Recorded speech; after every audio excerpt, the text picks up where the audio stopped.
Hey, good afternoon, guys. Actually, it's really late for us. This is the first time in a very long time that we have done a broadcast. It's David with Dove's Treasure Store and Amber with Mythic Info. yeah, so she is, you can just call her Mythic Girl on the forums or the YouTube post. Anyways, since it's been so long, we're kind of rusty. We have not done anything in about, I guess, a good month. But we bought all of this stuff, like, right the day after Return to Ravinca came out. And we never did anything with it for a long time. I don't know why. So, before it gets too old and they come out with another set in the guild pack block, we better do this because we don't want you guys to get too far away from us and forget us, and we don't want Return to Ravinca to get too old on us when we're doing these unboxing videos. So today's agenda is this unboxing video here and here today. That's all we're gonna do.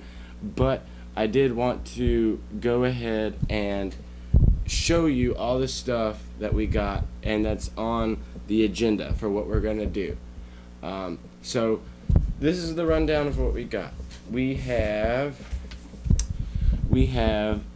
the first battle is going to be the unboxing video of the two Dark Ascensions, which are old sets. They're still legal in standard and modern, I believe. I know standard, maybe modern. And this is, it's Relentless Dead versus Grave Power. And then the next thing on the agenda we're going to do is the Planeswalkers dual decks, Izzet and Golgari. Now, Izzet goes with the Return to Ravinca, Izzet's Ingenuity here, and Golgari's Planeswalker deck goes with what is this one called? Golgari Growth. Yeah. So, what we're going to do is the Dark Ascension Unboxed fight tonight. Then we're going to do, actually before we get into the Planeswalker dual decks, I forgot. We're going to go to the 2013 core sets, Mob Rule versus Depths of Power. It's a Merfolk deck versus a Goblin deck. Then the Planeswalker duels deck. Then we're going to do all the unboxing videos for the pre-constructed Return to Ravinca packs. And we're going to mix it up and do something we normally don't do. We're going to fight them, you know, we'll fight, like, for example, if you tell us in the comments what you want us to fight, like, let us know beforehand, because we read all what little bit of comments we get. Let us know if you want to see, you know, Izzet's Ingenuity fight the Golgari Growth, or fight, you know, the Azorus's Advance, because we are just going to pick and go. But then we'll eventually, all of the pre-constructed decks will eventually fight all of each other. Excuse me.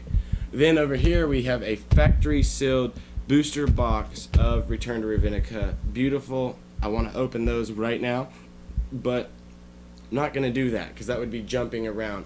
So once we make unboxing videos for all of this, then we're going to make an unboxing video for all 36 booster packs so you can see what we get, and then we will customize and enhance the cards from this booster box into whatever our two favorite Return to Ravinca packs or pre-constructed decks were. Now remember, all of these new pre-constructed boxes come with two booster packs in them. So we will do for example, let's just say we fight these two versus each other first. We will unbox them straight out of the box, fight them. Then we'll open the booster packs and we will draft cards out of the booster packs for each other's decks and customize it, and then fight the enhanced battle version of them. So there's a lot to do. That's why we've been putting it off. We kind of got focused on doing other stuff. But anyways, one little bit of side note, people like to know, I got an iPad recently, and it's really cool. I've gotten, let's see, I got a new app. Let's turn it like this. A new app. It's called Magic the Gathering. Magic the Gathering Little Helper, and it's the free version. The paid version, you can have multiple people. Let's see if I can zoom in. You can have multiple people to where if you wanted to do like arch enemy battles or whatnot, and you can add more than a certain amount of starting life. I don't know. The paid featured app is really not worth it, but the free version is, because it has statistics in it, like you can add names, keep track of the color of the person's deck that they play with, and it keeps a history of everybody that you add. So like the paid version app, you can add like an unlimited amount of people. With the free version, you can only add 5, and then it keeps track. Like it shows how many that her and I've won against each other. You can add decks, so you can follow which deck is doing better than the other, and it looks really cool. So the first thing that I know for a fact that we're going to start with is Mythic Girl is going to do the grave power, which is blue and green. So see, you can mark blue and green right here, and you can just keep track of it. And I'm going to do the Relentless Dead, which is blue and black. And then when you hit start, this is what it looks like. Boom. And it's real easy to keep track of life. You can just go like that, and it shows. You can just kill a person. You can keep track of their poisons right here and here. You can just kill a person there. You can do a dice roll just like that, so you don't have to use that. You can do penny flips, coin flips, whatever. I mean, it's really cool. I like it a lot. But I did an update. This is what pisses me off. The app did an update, and it put all these freaking free, like that. It put all these free ads right there, and then it just is bullcrap. Because first of all, like, you can't even see, it messes it up. I don't know why it's doing that. So if you click the ad, it messes it up. Let's see. Time is up. Would you like to end the game? Yes. So let's start a new one. See, I don't even know. Okay, there we go. Got it to flip. Okay. So, dub, Mythic Girl start.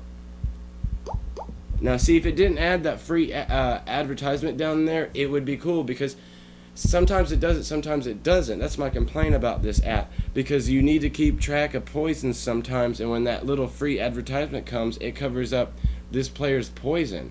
It's just the stupidest thing ever.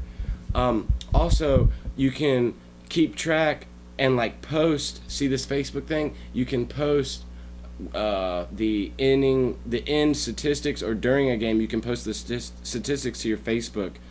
I don't know, if you want your friends to follow your Facebook feeds, or follow your game stats on your Facebook feeds. It's really weird.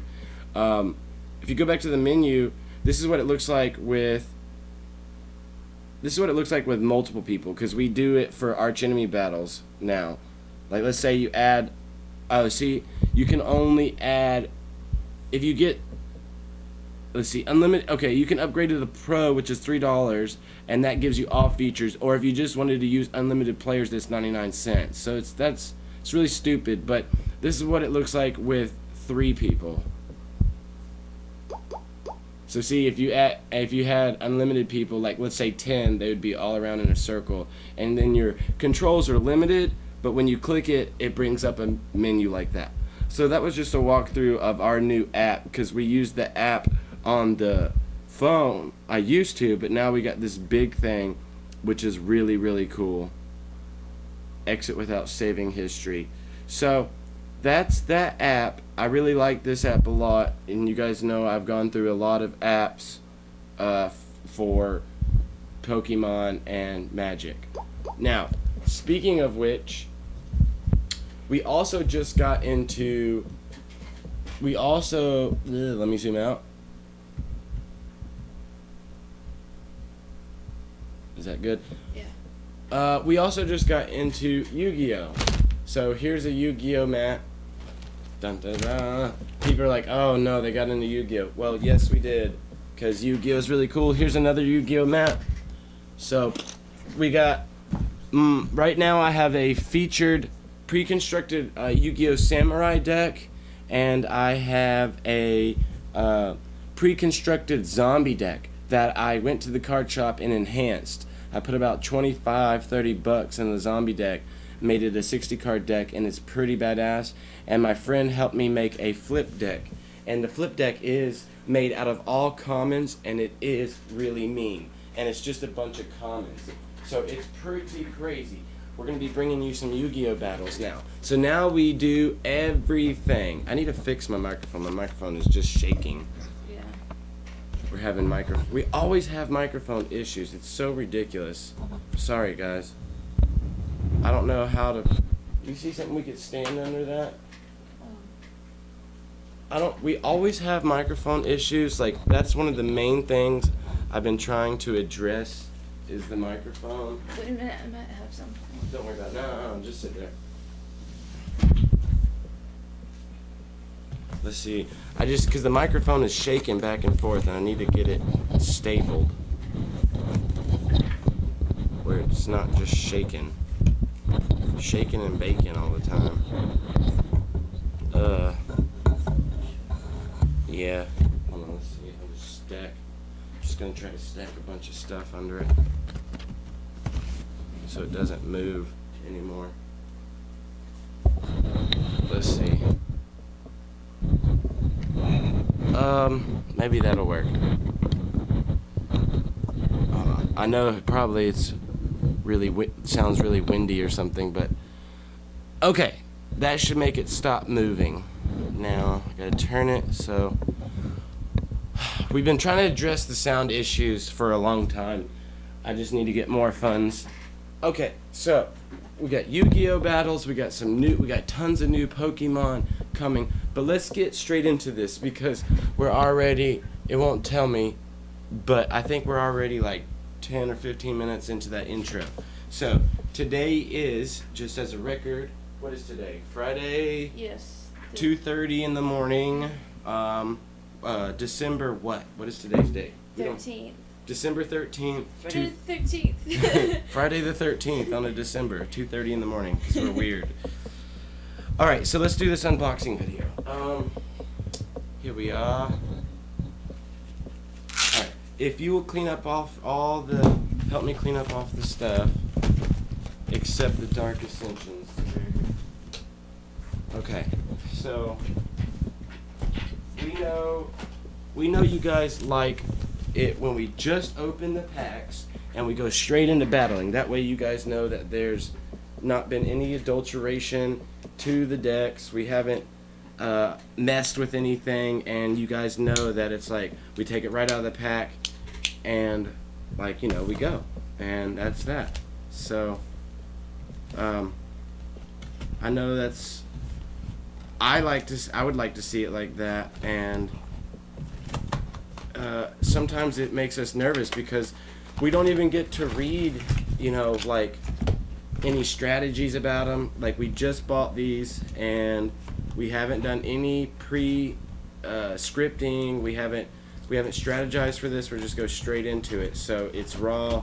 It's really a crude battle, just like as if you and a friend were to buy this and see how it were to go. Oh, okay, look, the Dark Ascensions also give you one booster pack. Alright, so go ahead, Amber, for them, read the themes for each of these, and make sure, okay, wait, this one went with this one. Make sure that you read everything. Like, so, say, you know, hey, this is the theme for the Grave Power. Okay, this one's the Grave Power. No need to fear death, it just makes you stronger. Fill your graveyard with creatures and then reap the rewards on the battlefield. Sounds pretty intense. And then this one's Relentless Dead. Legions of shambling zombies await your command and unleash your horde to overwhelm your enemies, then raise an army of the dead with good old-fashioned necromancy. What? Narcomy. Oh my lord, people. It is 2:30 in the morning, but all right. Let's see. These have the things on how to play the deck. So while I unpack everything and I start shuffling the decks, I'm gonna get her to read it. So here you go. All right, let's start with yours. Okay. Actually, no, wait. Start with mine. Relentless Dead, because I think if you read yours last, you'll remember how to play yours the best. Now, we've never done this in an unboxing. We usually just play. But just go ahead and read how they suggest we should play the strategies of the decks. Okay. There. Okay. Embrace your inner necromancer. Necromancer. Okay, necromancer with the Relentless Dead deck. Whether you prefer raising zombies out of fresh graves or stitching them together in your dark lab, your mindless minions will soon conquer all who oppose you. Start building your zombie army right away by casting small creatures like Decrol Ghoul and Walking Corpse. As the game proceeds, your army will continue to grow. Spells with flashback like Reap, She can't read, guys. Seagroth, and Moan of the Unhallowed give you multiple opportunities to create zombie tokens. Don't be afraid to attack. Even a dead zombie has its uses. This is why cards such as Screeching Scab, Forbidden Alchemy, and Cellar Door help you pile cards into your graveyard. Yeah, Forbidden Alchemy, I used to play a Doom Inevitable deck. Forbidden Alchemy allows you to start stacking into the graveyard so you can start your reanimation. Let's see, where's Forbidden Alchemy?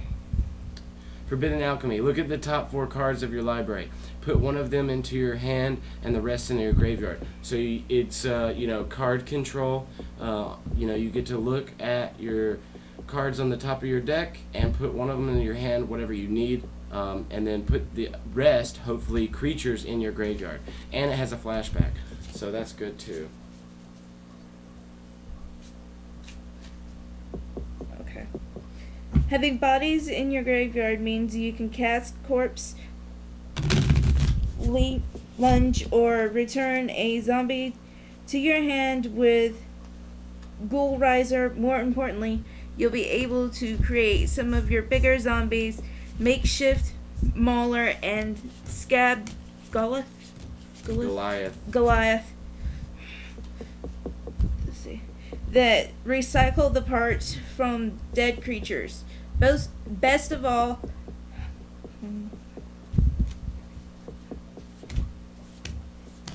Hangul.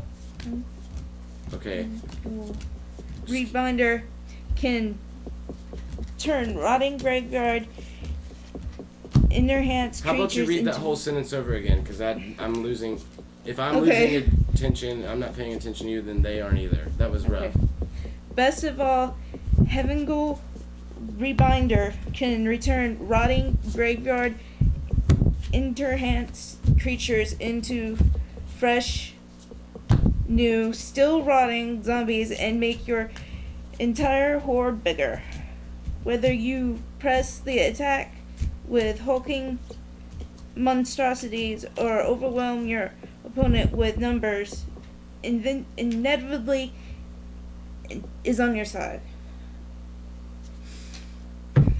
When it's time to customize the deck, there's no shortage of additional zombie cards to choose from. The Magic 2012 set offers Cemetery Reaper and Grave Titan, both of which can make obscene amounts of zombie tokens. The Innistrad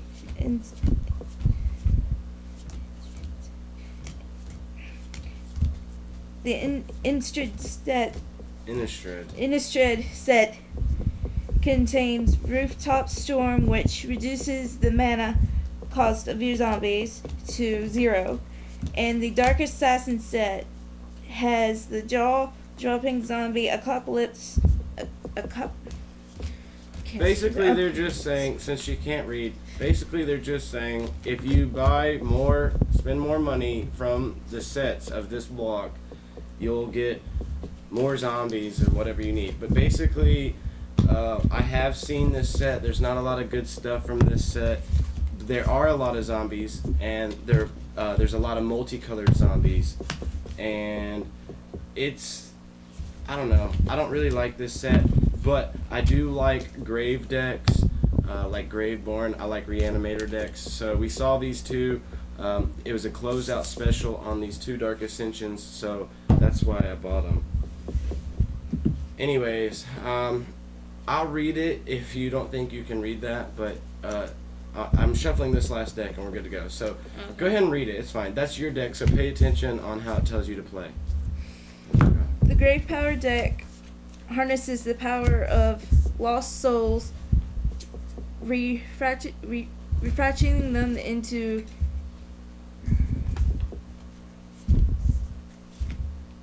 gigantic entities and overwhelming advantages. The dead may be gone, but they're definitely not forgotten.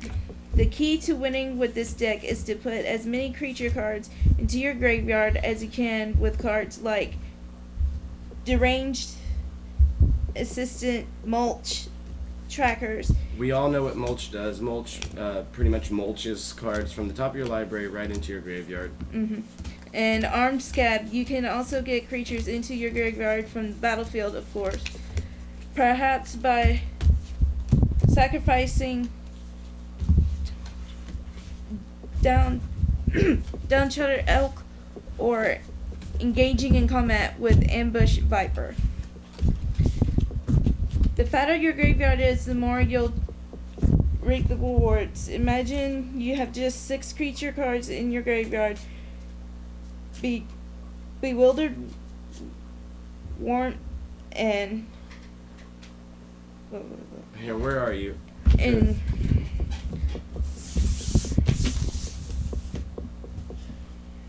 Alright, hold on. Let's start all over. The fatter your graveyard is, the more you'll reap the rewards. Imagine that if you just have 6 cards in your graveyard, Boneyard Worm and Splinter Fright. Now, those 2 cards are really good in the tournament deck,